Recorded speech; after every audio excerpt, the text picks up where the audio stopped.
السلام عليكم ورحمة الله وبركاته.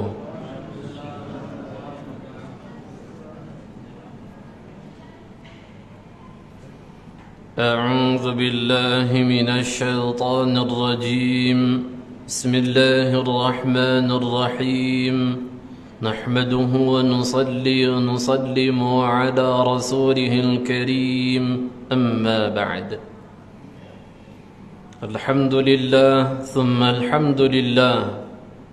Bersyukur pada Allah Subhanahu wa ta'ala kerana dengan limpahan dan juga kurniaan dan juga kasih sayang daripada Allah Subhanahu wa ta'ala terhadap diri kita sebagai hamba yang kesemuanya kita akur.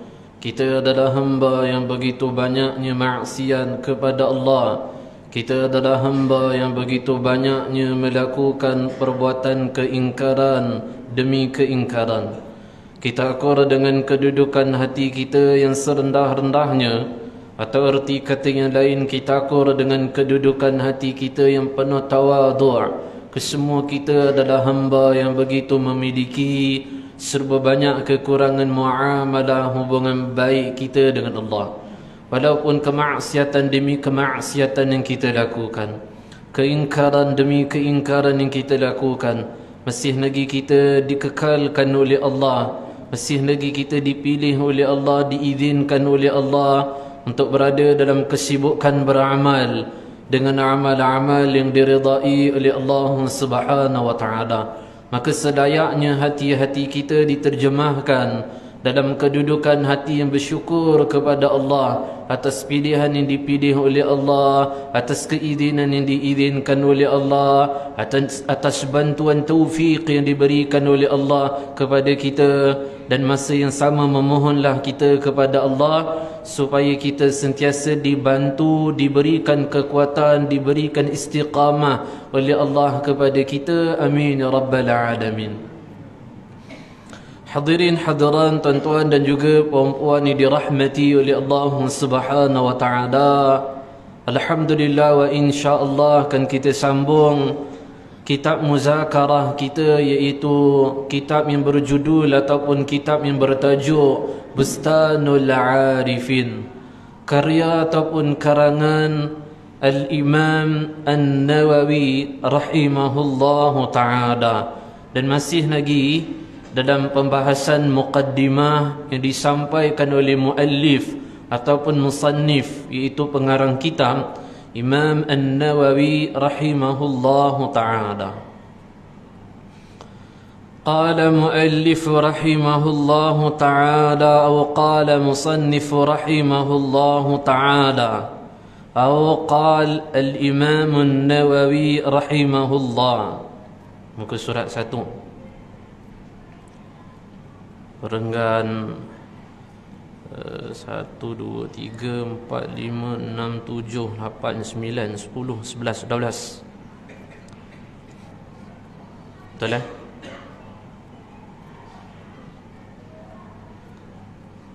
Betul? Betul lah?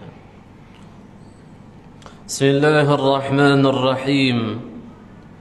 Dan dialah juga Tuhan Allah yang memperlihatkan ilmu hakikat, iaitu ilmu yang sebenarnya, kepada sesiapa yang ia, iaitu Allah, kasihi dari kalangan hamba-hambanya. Lalu mereka sedar dan menjadi orang yang zuhud di dunia ini. Jadi Allah Subhanahu wa ta'ala memilih hamba-hamba Allah yang khusus, dan Allah berikan pada mereka hakikatul ilm. Allah anugerahkan pada mereka hakikat yang sebenar terhadap ilmu. Sekiranya soal harta, soal kekayaan, pada kafir muslim Allah bagi. soal harta yang melimpah, soal kekayaan yang banyak, kemewahan, orang yang beriman, orang yang taat dan orang yang maksiat Allah bagi. Tapi ilmu berbeza. Soal kemewahan, kekayaan, itu bukanlah kayu ukur kemuliaan seseorang di sisi Allah. Kerana kemewahan, kekayaan, mana-mana hamba dapat. Hatta orang kafir, kekayaan mereka lagi melimpah berbanding kita. Menunjukkan kemewahan, kekayaan perkara hina. Kalau betul lah benda tu satu kebanggaan, satu kemuliaan, nescaya ditutup pintu kekayaan oleh Allah kepada orang-orang kafir. Kekayaan, kemewahan, orang kafir pun dapat, orang kita, orang Islam beriman pun ada juga kaya. Yang kedua, orang beriman, Muslim, ada yang taat, ada yang maksiat. Yang taat pun Allah berikan kekayaan, orang yang maksiat pun Allah berikan kekayaan juga. Berbeza dengan ilmu. Hanya Allah anugerahkan ilmu hanya kepada hamba-hamba yang dipilih oleh Allah. Kekayaan tak dipilih, semua Allah bagi. Kemewahan hidup semua Allah bagi. Kereta Alphard, Porsche, Lamborghini, orang kafir pun pakai, orang Muslim pun pakai juga. Orang yang tak sembahyang pun pakai, orang jaga salat sembahyang pun dia pun ada pakai juga. Tapi ilmu berbeza kedudukannya.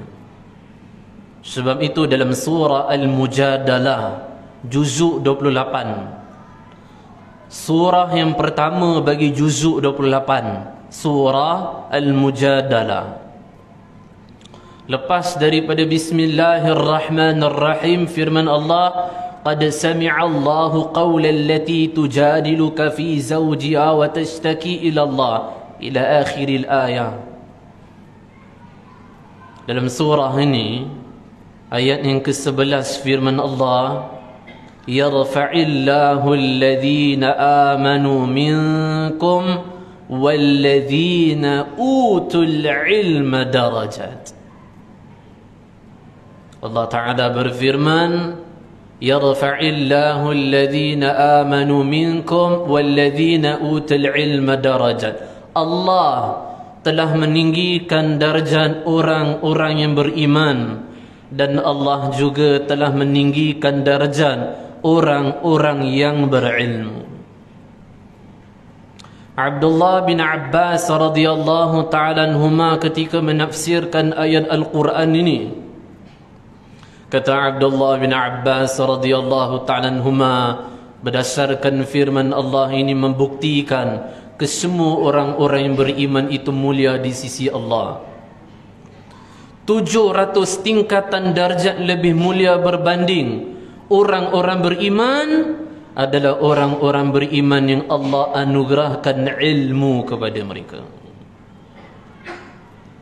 Imam Az-Zahabi rahimahullah menyebutkan satu riwayat kisah di dalam karyanya Siyar A'lam An-Nubala. Kitab ni ada 36 jilid. Nak beli kena standby duit lebih kurang dalam 2,000 lebih baru boleh beli. Kerana orang berilmu disanggup miskin harta, tapi dia tak sanggup miskin kitab dan ilmu. Oi, tak sanggup. Dalam kitab karya Imam Az-Zahabi antara yang terbesar jugalah. Kalau ustaz-ustaz yang mahir dalam ilmu hadis, biasa dia akan confirm boleh tahu punya kitab ni, Siyar A'lam An-Nubala. Walaupun Imam Az-Zahabi punya karya khusus soal para hufaz, para hadis, iaitu Tazkiratul Hufaz, tapi ini karya yang boleh jugalah dijadikan rujukan dalam soal perawi-perawi hadis. Tapi bukan sajalah cerita mengenai perawi hadis, lain pun ada juga. Biodata Imam Al-Ghazali rahimahullah pun juga termaktub dalam kitab ni. Imam Az-Zahabi rahimahullah ada menyebutkan riwayat tentang Khalifah Amirul Mukminin Harun Ar-Rashid.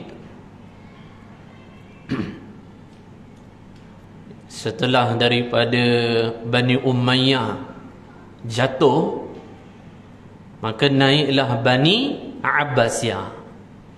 Antara saya tak kata awal antara dalam kepimpinan Bani Abbasiyah terkenal satu khalifah. Yang lain tak apa-apa nak kenal sangat, tapi khalifah ni biasa kita dengar Harun Ar-Rashid. Dia ada dua orang anak, Al-Amin dengan Al-Ma'mun.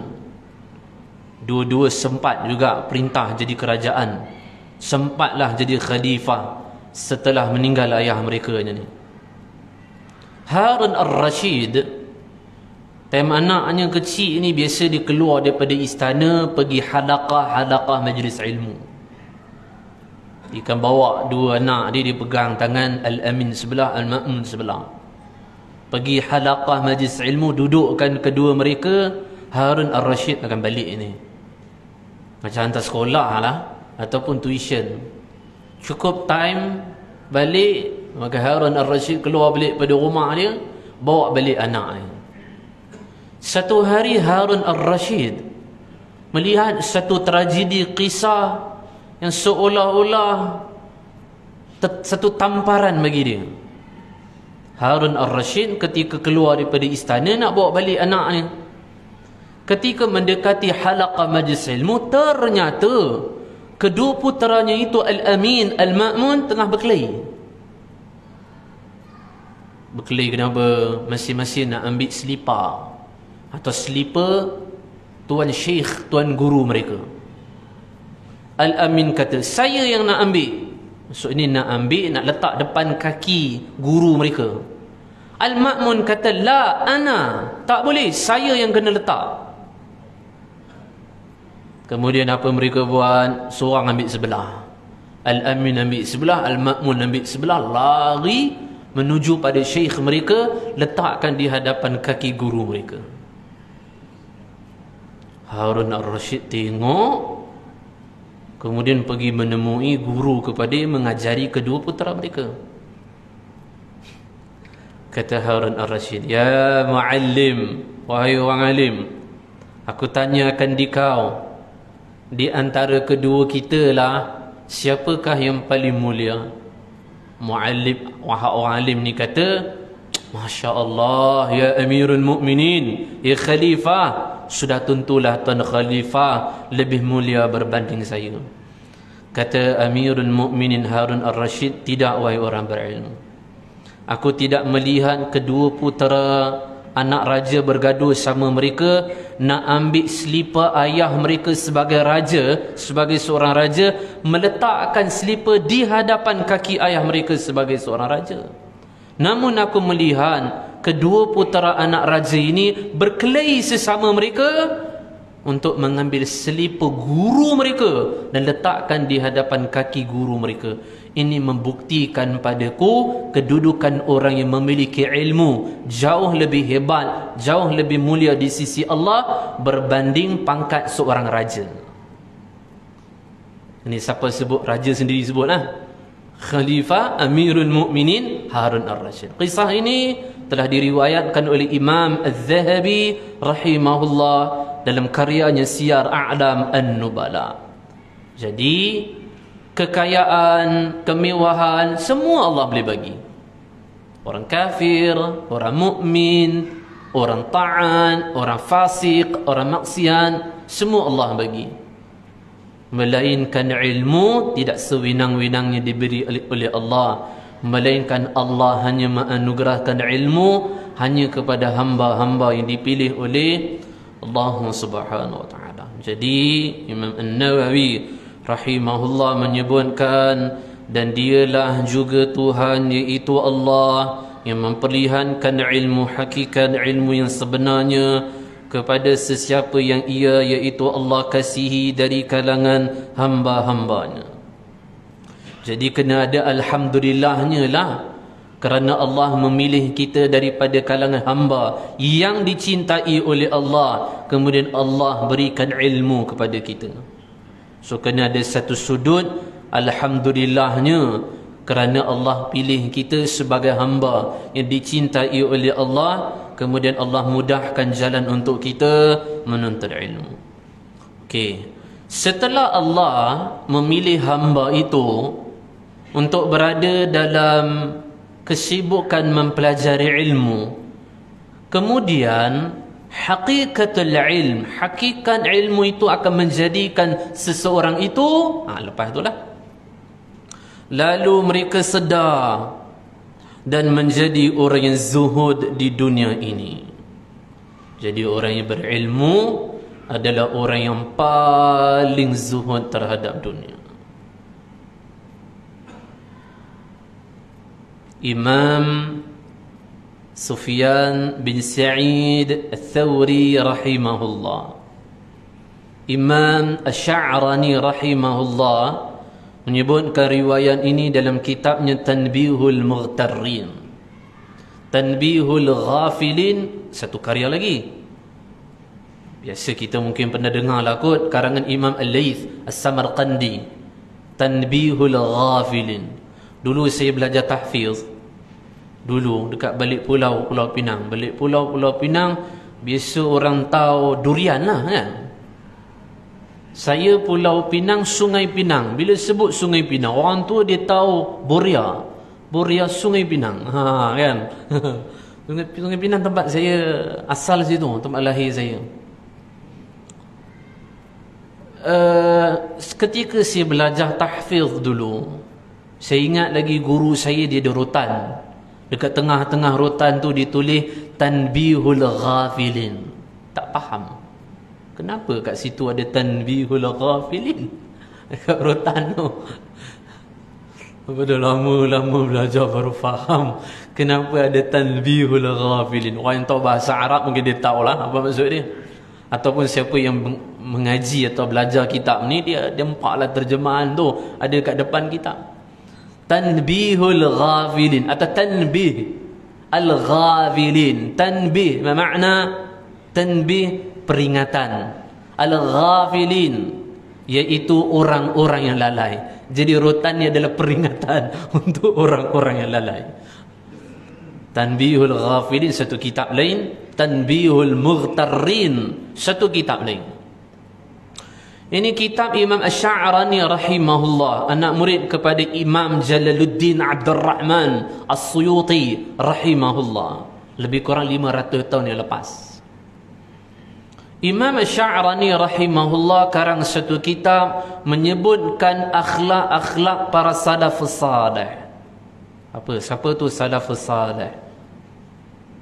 Berdasarkan hadis Nabi sallallahu alaihi wasallam, khairul qurun qarni, sebaik-baiknya zaman adalah zamanku, setelahku.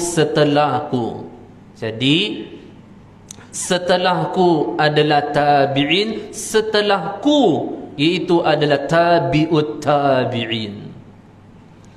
Kat dalam kitab ni disebutkan satu riwayat, orang jumpa Imam Sufyan bin Sa'id Al-Thawri rahimahullah.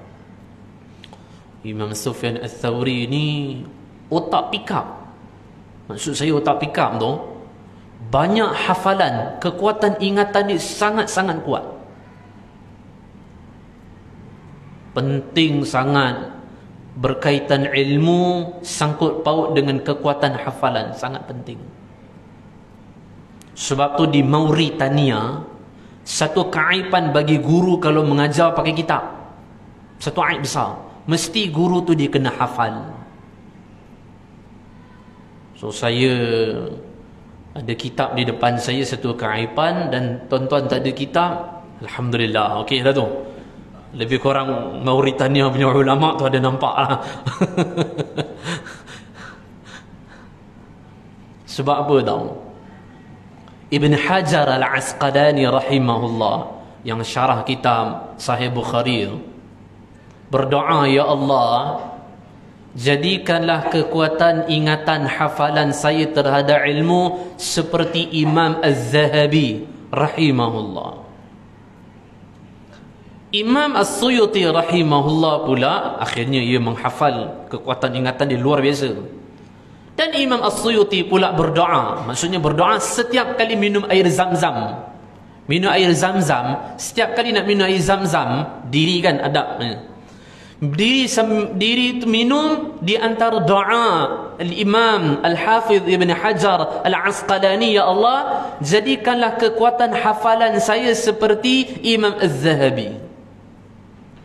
Imam As-Suyuti rahimahullah pula kalau biasa dapat air Zam-Zam, minum al-ma'u Zam-Zam, minum air Zam-Zam sambil berdoa, ya Allah, jadikanlah kekuatan hafalan saya seperti Ibn Hajar. Dan jadilah mereka seperti yang Allah jadikan mereka. Imam Sufyan bin Sa'id Al-Thawri rahimahullah, antara ulama hadis yang memiliki kekuatan hafalan ingatan yang begitu sangat kuat. Imam Sufyan Al-Thawri rahimahullah, orang tanya, bagaimanakah cara terbaik untuk saya menemui ulama-ulama yang zuhud terhadap dunia? Cerita ni 1000 tahun, bukan 1000, lebih lagi yang lepas. Lebih lagi. Kata Imam Sufyan Al-Thawri rahimahullah, celakalah kamu. Kamu bertanya kepadaku sesuatu barang yang berharga yang dia dah hilang dah, dan sangat-sangat susah untuk menemuinya. So nak jumpa ulama yang betul-betul zuhud terhadap dunia, zaman tu dah payah dah, susah dah. Padahal berada pada zaman sebaik-baik zaman tu, apatah lagi kita di zaman sekarang. Maka kita kata Imam An-Nawawi rahimahullah, al-haqiqatul ilm, apabila Allah menganugerahkan hakikat ilmu kepada seorang, akan menjadikan dia lebih memilih dengan kehidupan yang zuhud. Sebab tu para a'immah, para salafus salih jauh beza dengan kehidupan ustaz sekarang. Sebab tu Imam Al-Ghazali rahimahullah sebut dalam Bidayatul Hidayah. Tuan-tuan balik buka kitab tu, ada ustaz ngajar sini, Bidayatul Hidayah.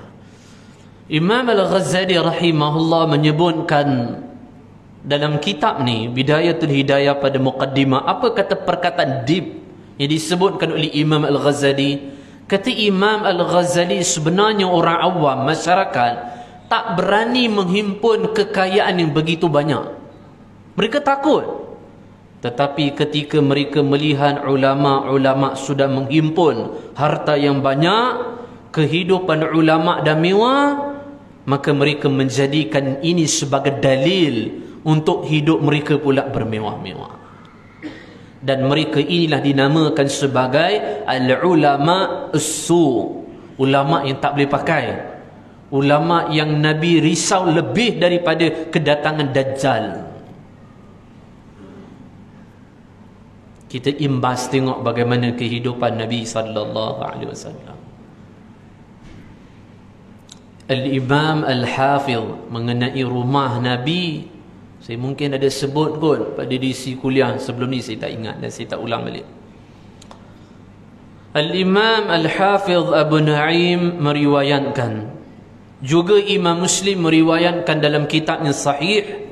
Al-Imam Al-Hafidh Abu Nu'aim meriwayatkan dalam karyanya Hilyah daripada sahabat Sayyidina Utbah bin Ghazwan radhiyallahu ta'ala anhu. Kata Sayyidina Utbah bin Ghazwan radhiyallahu ta'ala anhu, kami lebih kurang 8 orang sahabat bersama dengan Nabi sallallahu alaihi wasallam, kami mengalami kehidupan yang begitu susah sehingga makanan kami ketika itu hanyalah daun-daun kering. Kata Utbah bin Ghazwan, ketika kami makan ini menyebabkan lidah-lidah kami terluka. Wa fi riwayat, dalam satu riwayat, di sisi bibir-bibir kami luka. Wa fi riwayat, dalam satu riwayat, ketika kami buang najis, Najis kami punya bau dengan kambing-kambing kami punya najis bau dah sama dah. Kerana tidaklah kami makan melainkan hanya daun-daun kering. Termasuk Nabi sallallahu alaihi wasallam mengalami kehidupan yang sedemikian. Ini baru saya sebut satu riwayat. Banyak riwayat lagi ada. Sebab tu para salafus salih, mereka lebih memilih kehidupan yang sederhana, kehidupan yang zuhud berbanding daripada kehidupan yang mewah. Apakah seseorang itu tidak boleh menghimpun harta yang banyak? Jawabnya boleh. Kerana Imam Sufyan Ats-Tsauri rahimahullah memiliki ijtihad pandangan, tidak ada kebaikan pada seorang yang ada kekuatan untuk bekerja, malah dia tak menghimpunkan harta yang banyak. Tak ada kebaikan orang yang dia ada kekuatan kerja, tapi dia tak kerja himpunkan harta yang banyak. Orang macam ni tak ada kebaikan kat dia. Jadi yang kebaikannya macam mana? Dia ada kekuatan untuk kerja, kerjalah, cari duit yang banyak.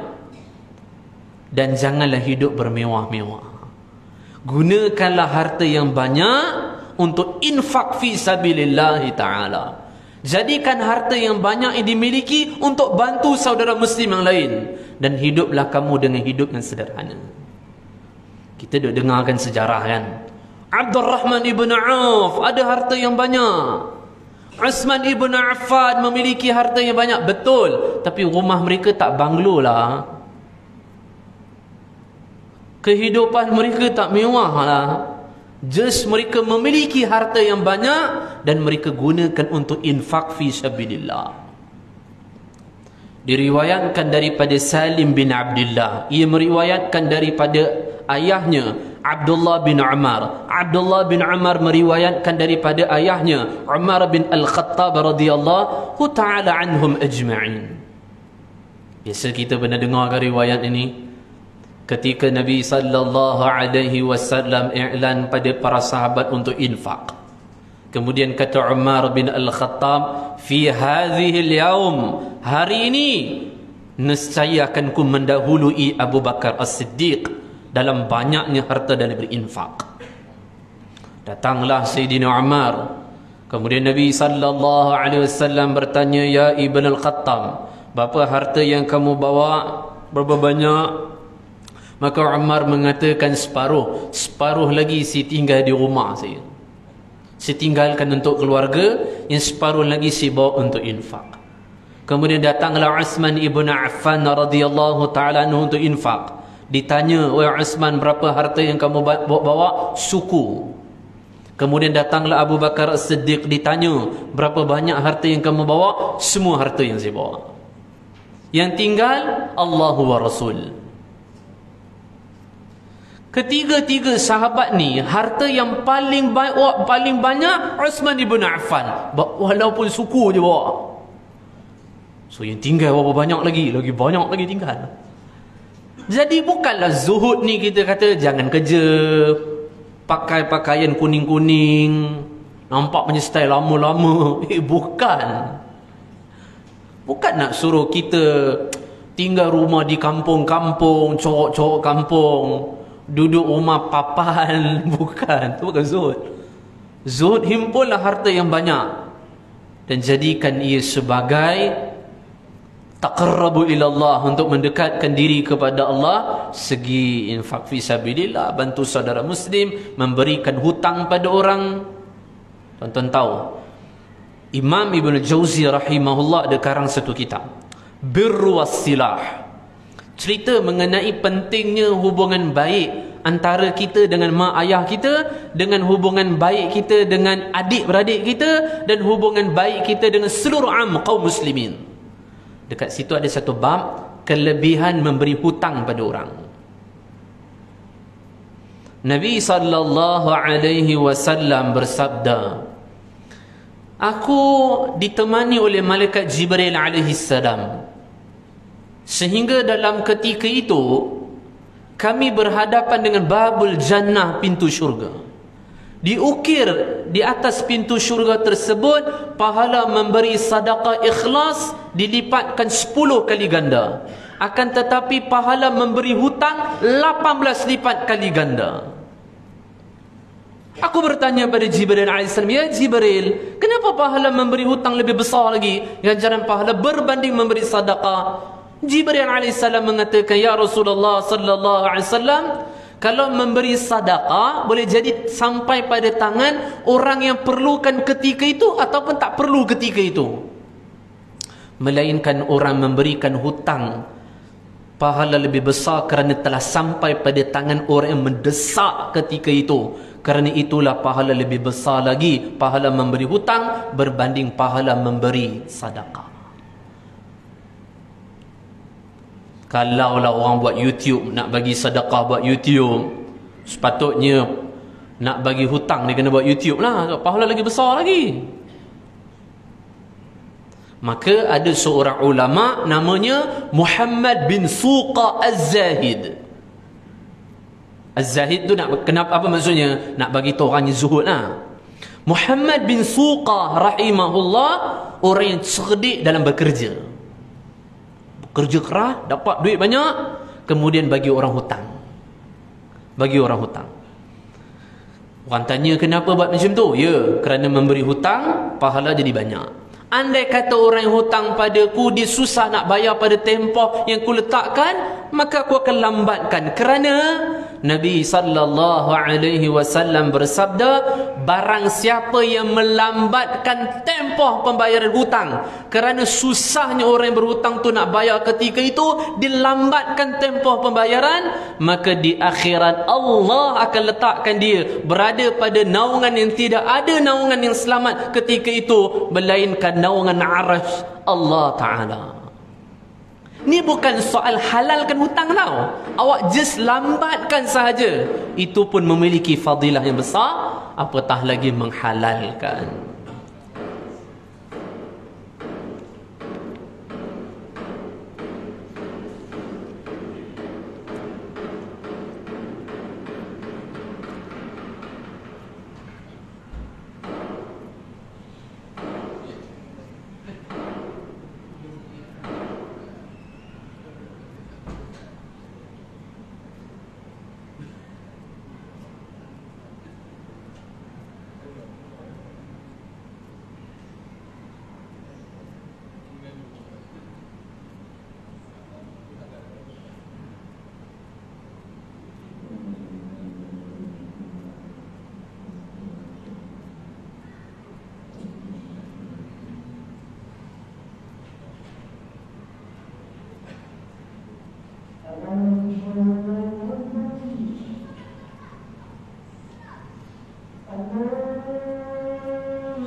أعوذ بالله من الشيطان الرجيم بسم الله الرحمن الرحيم نحمده ونصلي ونسلم على رسوله الكريم أما بعد Imam An-Nawawi rahimahullah menyebutkan dalam muqaddimah bagi kitabnya ini,